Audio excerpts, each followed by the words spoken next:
Welcome to the Timeless Wealth Podcast, where we have conversations about mindset, generational wealth, finance, and business. On today's episode, we will be talking about the FIRE movement. But before we get started, subscribe on whatever platform you are listening on and give us that 5-star rating. In addition, feel free to follow us on all social media. Links can be found down below in the show notes.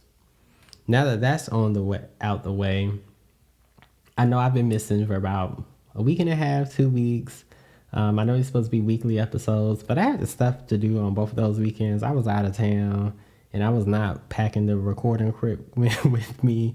I have a whole little setup in my office, so it's too much to deconstruct and move with me. And I'll just record and I give back. Sometimes that may happen. You know, I have a life. I'm pretty sure you all have lives too, where stuff just comes up. But anyway, thank you all for listening. My viewership is actually going up. Is it viewership or listenership? Since this is a podcast, thank you all. And it's actually people listening in other countries. I don't know how y'all found the podcast, but thank you for listening. And thank you for all my family and friends listening. Much love. Thank you all. Now let's really go ahead and get into our topic. Today we'll be talking about the FIRE movement. I'm a part of the FIRE movement, but let me break down what is the FIRE movement before we even discuss it, because a lot of people haven't even heard of it. So the FIRE movement is basically, let me get into what FIRE really stands for. FIRE is an acronym for Financial Independence, Retire Early. So as the acronym suggests, that many people are using this for financial independence and to potentially retire early. I'm using this movement mainly for the financial independence aspect of it.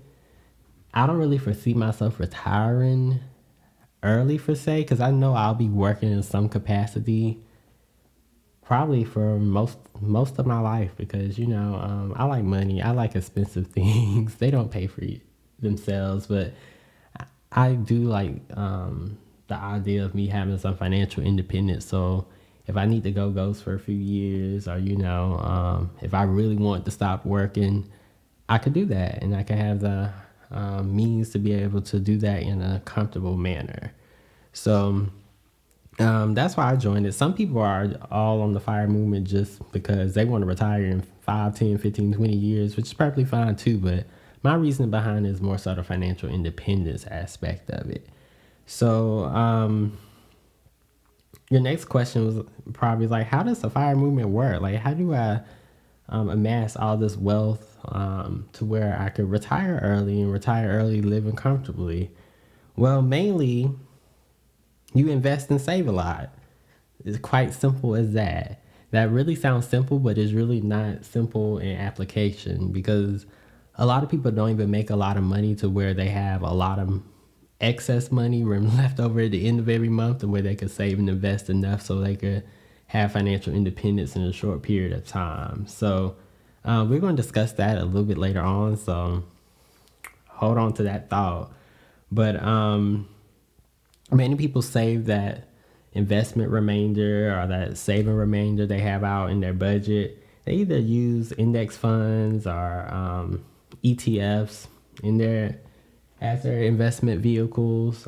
Personally, I use ETFs. I don't really use indexes. Nothing wrong with them. Maybe that should be another episode, indexes versus ETFs, because that could be a whole episode by themselves. Another question may be, but how much money do I need to save and invest if I was to be on the FIRE movement? Well, it kind of depends on what type of FIRE movement approach you use. You really have 3 categories. You have fat FIRE, lean FIRE, barista FIRE, and then just regular old FIRE. So regular old FIRE is basically using the mentality of, I'm going to live a somewhat decent lifestyle in retirement, but it's not going to be extremely lavish, or it's not going to be extremely minimalist at all. And then lean FIRE, as you think, would be, I'm going to live a minimalistic lifestyle at retirement. And then barista Fire is more so I'm gonna leave that minimalist lifestyle, but I know I'm always gonna be doing something part-time on the side. That's why it's called barista. You're gonna have some type of part-time gig to support yourself in retirement. And then you have us fat fire folks where we not gonna cut nothing when we retire. We gonna still be living the way we were living before retirement. Personally, me, I know if I have extra time in a part of my life where I'm really not working, I'm gonna be spending way more money. Because to be honest, one of the reasons I don't spend a lot of money now is because I do the same thing Monday through Friday. I only really leave my house to go to the gym. But if I had that free time, I'll probably be on the planes. Because when I do have a free time now, I'll hop on a plane in a second. I'll go somewhere, spend some money at some store. But those are the fat fire folks. So they typically have some type of high, I wouldn't say high, or they have some type of lavish expenditure that they're planning for retirement, even though that that may not look the same for anybody. Some people may only be really slightly fat fire, where they just may want to have the excess means to purchase a luxury bag every so often or something like that. But some people may be extremely fat fired, where they're planning on living in a high cost of living area during retirement. They're planning on still driving that Porsche, that new Benz every few years, et cetera, et cetera, et cetera. So it's spectrums and all this. So but to get back to the question, so it kind of makes sense. The question was, but how much do I need to save and invest? So based out those 3 or 4 categories I list out, kind of group yourself into one. So you have fat fire, lean fire, barista fire, and regular old fire, just to recap what we talked about. So typically in the regular fire, most people say 25% of their annual expenses. Let me see, did I even say that right?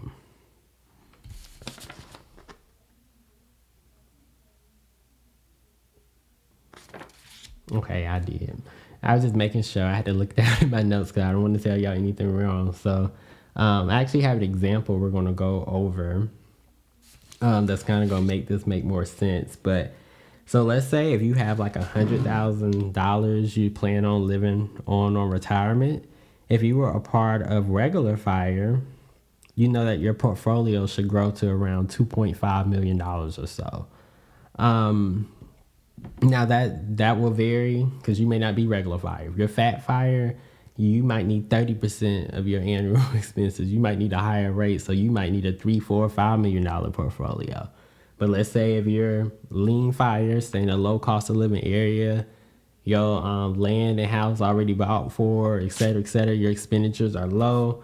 You might can get away with having a way lesser percentage than 25 times. So when I say 25%, I mean 25 times. So like in the last example, $100,000 is what you're planning on living on every year in retirement.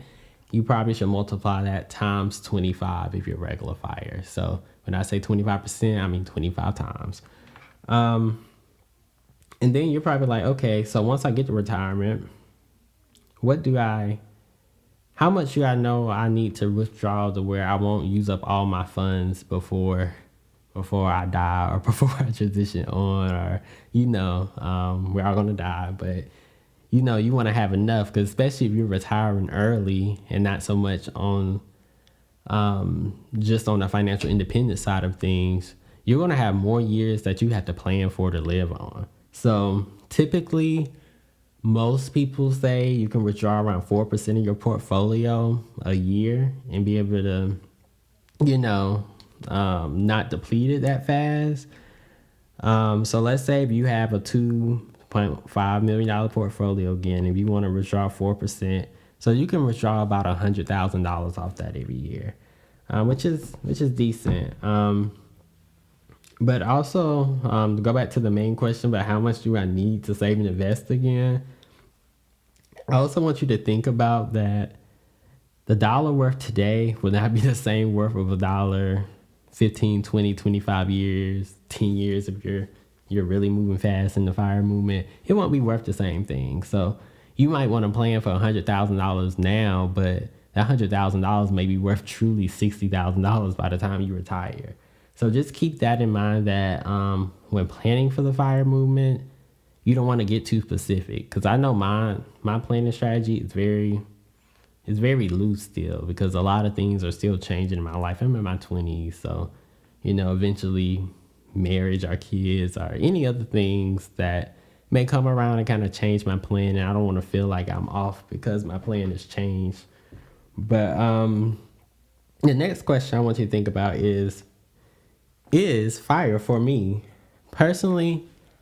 I love the FIRE movement. Like I was said earlier, I don't like it from the perspective of retiring early. I do like it from that perspective, but that's not my main goal. My goal is mainly the financial independence side of things. I've been doing some real kind of shadow work, if you call it, with money and just resources in general. And some things have came up that shows that I may not be, I don't feel secure a lot with money, even though I have an abundance of it. Like I make good money. I ain't gonna tell how much I make, but just know I'm living good, and I got the car I want. I'm getting the things I want. I have enough money to spend on the people in my life that I want to spend money on. I have enough money to buy the things that I want. So I'm making good money, but sometimes some things are generational when it comes to money, to where you pick up on, your parents or your grandparents' relationship with money. So that's a whole nother episode. But as African Americans, you go back 3-4 generations ago, maybe 5. If you're really disconnected, you're probably at a sharecropper, somebody who was a slave, or somebody who really didn't have the resources that they deserve. So some of that gets passed down, and I've been working through mine. So the way I've been working through it is actually getting on the FIRE movement. So me having just a healthy investment portfolio kind of gives me a sound mind to say, like, hey, if something happens, I have my emergency fund to go through. And then I also have my investment portfolio to go through if something really bad was to happen. And that kind of makes me feel a little bit more secure. I don't think I'm fully going to be secure probably for another few years, unless, I win, $4 or $5 million playing the lottery tomorrow. And I play the lottery probably once a year. So I don't know the odds that is going to happen, but we're going to put it into the atmosphere that. But anyway, so that's why I like the FIRE movement. So you got to figure out if it's for you, because some people the FIRE movement may not be for, and that's perfectly fine too. So let's say if you already have a large family, and you're going to work another 30 some years, and you already got a solid retirement plan, and that's going to cover it. It's fine with you not being a part of FIRE. Just figure out if it's going to work for you or not. There's a lot of resources you could use to kind of get a further understanding of the FIRE movement. Feel free to go onto YouTube. I'm pretty sure there's a lot of channels on YouTube talking about the FIRE movement, and they talk about it from different perspectives. Like, you got some people in their marriage tackling the FIRE movement together, which will look different than a single person like me tackling the FIRE movement. So feel free to use resources. Go Google some things, go YouTube. I'm always a fan of learning stuff, because always when you think you know everything, you probably don't know. You don't know everything. You probably could learn something more. So the next question is, how do I start? Like, I want to become part of the FIRE movement. First, I recommend get a high income skill. If you already know you stay in a high cost of living area and you're barely scraping by, your goal should not be financial independence and retiring early yet. Your goal should be getting enough money and to get enough income to where you have enough to live comfortably, enough to save, and then enough to invest kind of ferociously. Because if you're part of FIRE and you're trying to retire early, you're going to need a lot of excess coin to come in. So, but if you're a little bit more lazily with your FIRE move, I don't want to call it lazily, because it's still, I think anybody who takes part of the FIRE movement is showing that they have a financial acumen that they're thinking for the future. But let's say if you're a little bit more slow, like how I am with it, like I'm still gonna live my life in the process, and you know you're gonna still be working to some capacity for a long time. You know you could kind of have a little bit more wiggle room with that. But so the first thing is to get a high income skill. The second thing is save your emergency fund. What I mean by emergency fund, save at least 3 to 6 months bare minimal of all your living expenses. That will give you more benefit of the doubt when you start investing all your excess or a good majority of your excess left over in your budget into investing. And you know, it's always good to have an emergency fund because you never know what happened. You might lose that good paying job and you don't want to be one paycheck away from being a destitute where you got to pick up anything. Um, and then also, say with discretionary fund, this is kind of optional, but it makes me feel better. Um, what I call a discretionary fund, it's kind of like that buffer between that emergency fund and discretionary. I mean, between using that emergency fund and how would you say this? Let me reorganize my thoughts for a second. So your discretionary fund is kind of like a buffer before using your emergency fund. You want to let your emergency fund just be for like your sole expenses, like your rent, mortgage payment you got, that car payment you got, et cetera, et cetera. But your discretionary fund, on the other hand, is let's say if you have a random family member die and you gotta pay for the funeral expenses, that money would come out of discretionary fund. Let's say if a car breaks down or you have a random car tax payment that you didn't plan for, or property tax payment that you didn't plan for, it will come out of discretionary fund and not your emergency fund. So you always know that money is stacked away to no matter what happens, you really have about 2 to 3 buffers before it really affects your life. The fourth step on how do I start is figure out your retirement lifestyle and your time horizon. So, if you're planning to live lavish during retirement, you know you're going to need to save more and get that high income skill up even higher. You're probably going to have to get that high income earning corporate job, tech job. Then you're going to have to create a side business, get some more money because you're living lavish in the process. And then you're probably going to eventually open up your own company. But it that kind of will determine on how you kind of formalize your fire movement strategy. So keep that into mind. Now, let's say if you're on the other hand to where you already got your land, your house is basically almost already paid off, and you don't have any crazy expenditures or you don't anticipate any of that, you probably could have an easier fat fire journey if you have that income to support it. So this is just kind of things to think about. I recommend all y'all before y'all do start the fire movement, go read at least 5 or 10 articles. Y'all got homework. Or go on to YouTube. And then they also have a lot of fat fire calculators too. I don't actually have a favorite one. I was trying to find a good one to post in the show below, but I saw kind of little flaws in all of them that if I put it out there, I got to fully support it. And then in addition to that step, you want to develop your investment strategy. So what investment vehicles are you going to use?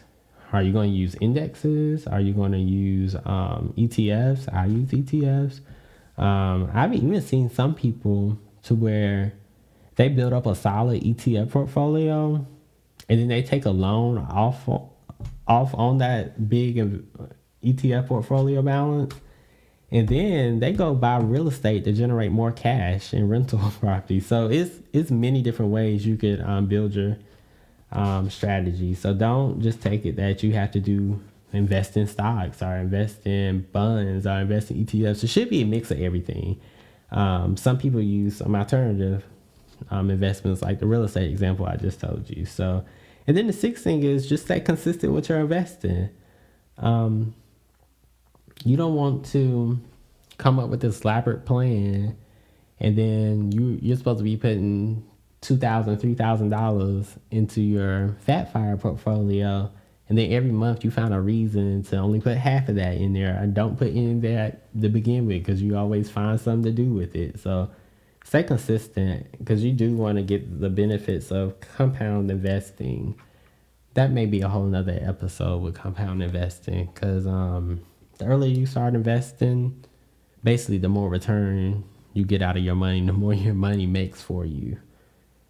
So I think the best way to end this episode out is for a brief example. And then I'm going to match this example to the questions I listed out earlier, just so it makes a little sense. Because I know this episode may have been kind of a little all over the place with the fire movement, because this may be some of y'all's first interaction with the fire movement. So this is our example. Let's give her a country name. Let's call her Stacey Ann.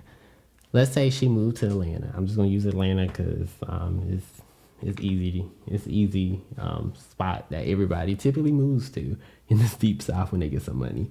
But anyway, let's just say she finally got that.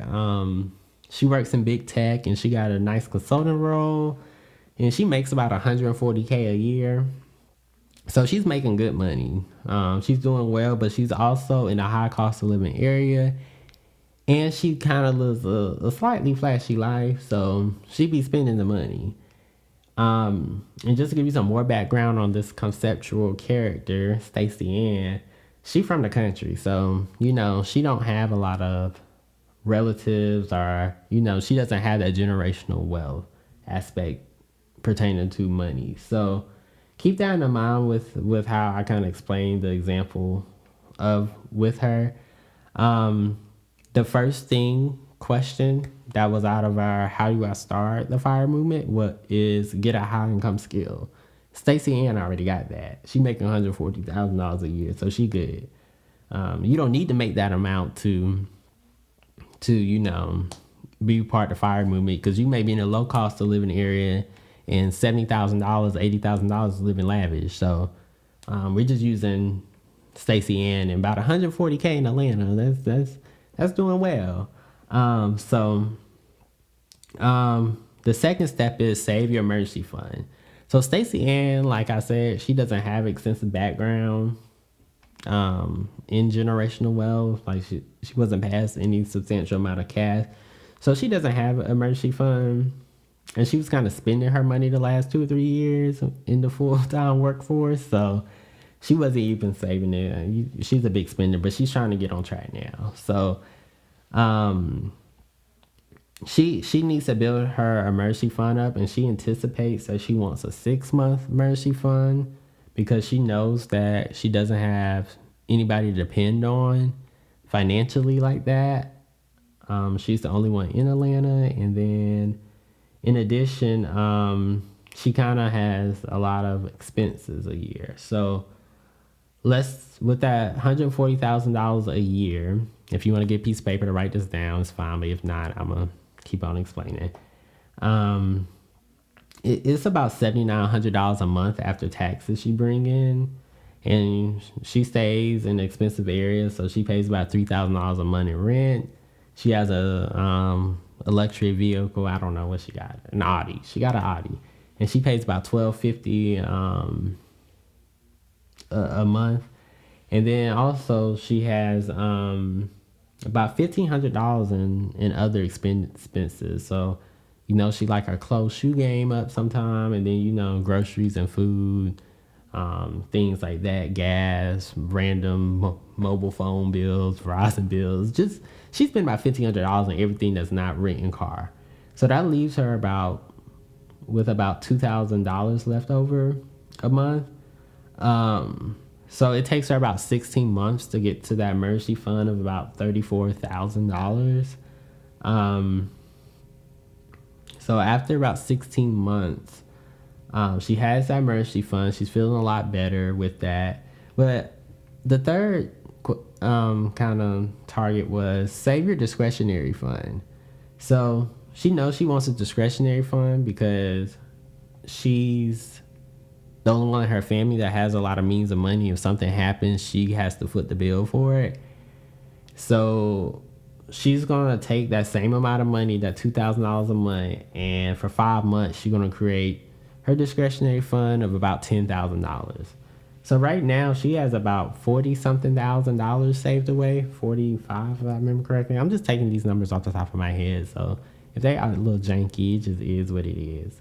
But so she have all of that, and she's about 27 now, so she's ready to start fully investing. She feels secure in her savings, but now it's time for her to figure out, what does retirement look for her?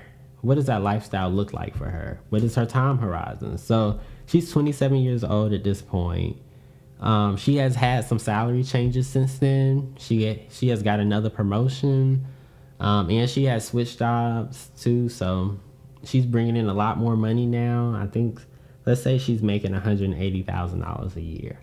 And then in addition, with her time horizon, she's not planning to retire anytime soon. She loves her job, and then eventually wants to create her own corporation. So she's not planning on retiring. So she's not doing it from the retire early perspective at all. But let's just say, due to her increases in salary and income, let's just say she wants to invest $3,000 a month now versus saving that $2,000 so of excess. So let's get into her investment strategy, which is really step 5. So with her, she's going to invest $3,000 a month, and she's going to do this every year for 25 years. She anticipates she will be working for the next 25 years in somewhat capacity.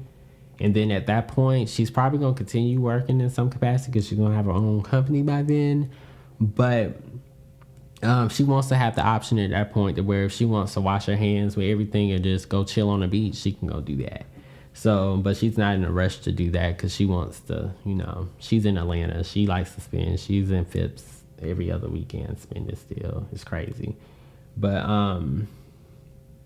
anyway, you're probably like, $3,000 a month, is that gonna get her anywhere? Yes, it will. So let's say if she invests that $3,000 a month, and she's gonna use mainly ETFs and let's just say indices.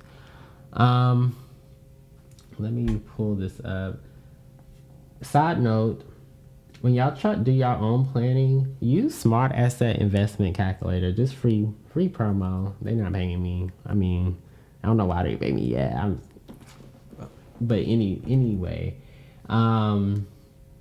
it's really helpful with planning. So she's doing that, like I said, I'm repeating it for the 5th time.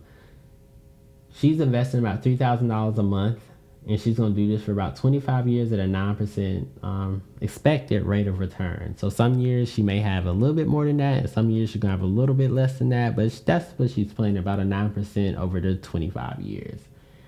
So you remember how I told you all about the percentage or the times amount you should anticipate to kind of see how much you need to save in the FIRE movement?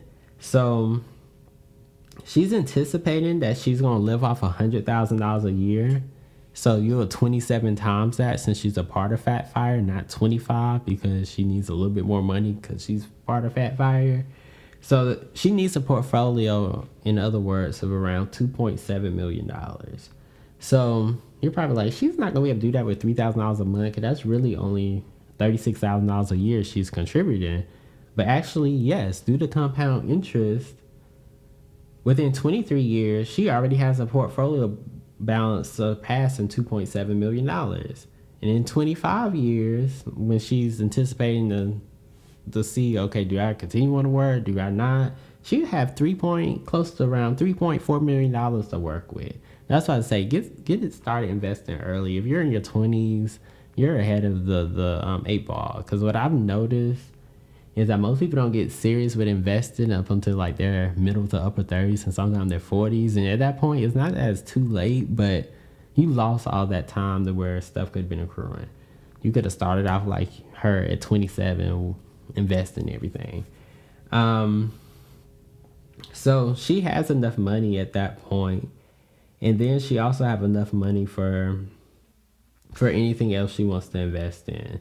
And the thing is too, with your fire movement planning, she's not gonna have the same job for that 25-year time period. She's probably gonna increase her income more and more, whether that's going to getting jobs at other companies, whether that's her creating her own corporation, like I said, et cetera, et cetera. So that was a brief example of how the fire movement could go. So just to give you an overall checklist, like what I was going through before, of how to get started. First, you want to get a high income skill.